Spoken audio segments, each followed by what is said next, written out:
Hello friends, good morning সবাইকে। চলে এসেছি আমার রান্নাঘরে আর একটা নতুন জিনিস তোমাদের সঙ্গে শেয়ার করব বলে।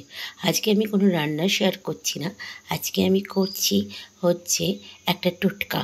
আর এই টোটকাটা কিন্তু খুবই উপকার। এই তোমরা এই টোটকাটা ইউজ করলে বুঝতে পারবে এই টোটকার উপকারিতা কতটা। আমার প্রচণ্ড কাশি হয়েছে, আর কাশি হলে পরে আমি এই টোটকাটাই ইউজ করি। তা আজকে দেখতেই পাচ্ছ একটা বাটিতে আমি জল নিয়েছি আর 10-12টা তুলসী পাতা নিয়েছি।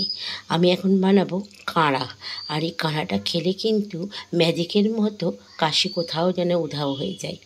তো বেশি কথা না বলে চলো তাহলে কী করে বানাচ্ছি তোমাদের সঙ্গে সেটাই শেয়ার করব। তো প্রথমে জল নিয়ে নিয়েছি 1 কাপ মতো, আর 10-12টা এখানে তুলসী পাতা দিয়েছি। আর আমি এর মধ্যে দেব গোলমরিচ।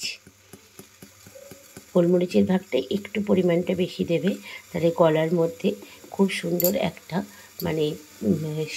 শেকের কাজ করে, গরম গরম ভালো লাগে। তো গোলমরিচটা দিয়ে দিলাম। এবার আমি এর মধ্যে দেব তেজপাতা, আদা।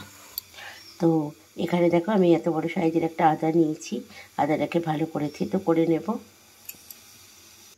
তো আদাটাকে আমি ভালো করে থেতো করে নিলাম। এবার এই আদাটাই আমি এই জলের মধ্যে দিয়ে দেব।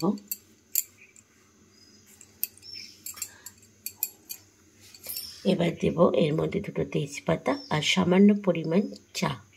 এই যে দেখো 2টো তেজপাতা আমি ছিঁড়ে দিয়ে দিয়েছি। আর দেব এর মধ্যে অল্প পরিমাণ চা আর 5-6টা লবঙ্গ। লবঙ্গটাও কিন্তু আমি থেতো করেই দেব। এই যে দেখো এখানে আমি 5-6টা লবঙ্গ নিয়ে নিয়েছি।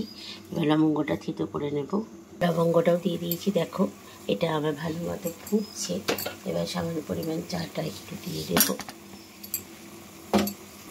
চায়ের পরিমাণ কিন্তু খুবই কম, একটুখানি।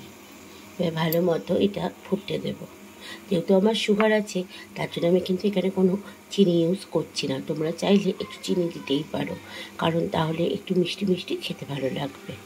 আর এটা একবারে অনেকটা জল দিয়ে আমি কিন্তু ফোটাচ্ছি না, 1 কাপ জলের মধ্যেই ফোটাচ্ছি। আর এই কাঁড়াটা, এই পাতা, গোলমরিচ, আদা যেগুলোই দেওয়া রইল, এই বাটিটা কিন্তু তোমরা আবারও জল দিয়ে আবারও এটা করতে পারো। দিনে এটাতে 4 বার তো হয়েই যায়।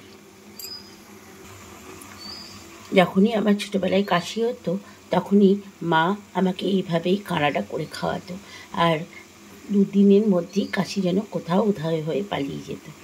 তাই এটা যখনই তোমাদের কাশি হবে আমার এই টোটকাটা একবার খেয়ে দেখবে, তোমাদের কাশিও কিন্তু অনেকটা ভালো হয়ে যাবে আর তোমরাও অনেকটা রিলিফ পাবে।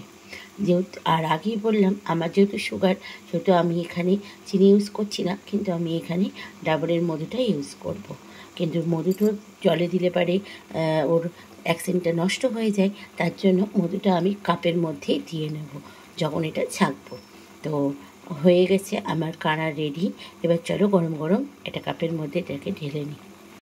তো কাপের মধ্যে আগে মধুটা আমি দিয়ে নেব। এই যে আমি এখানে ডাবরের মধু ইউজ করছি।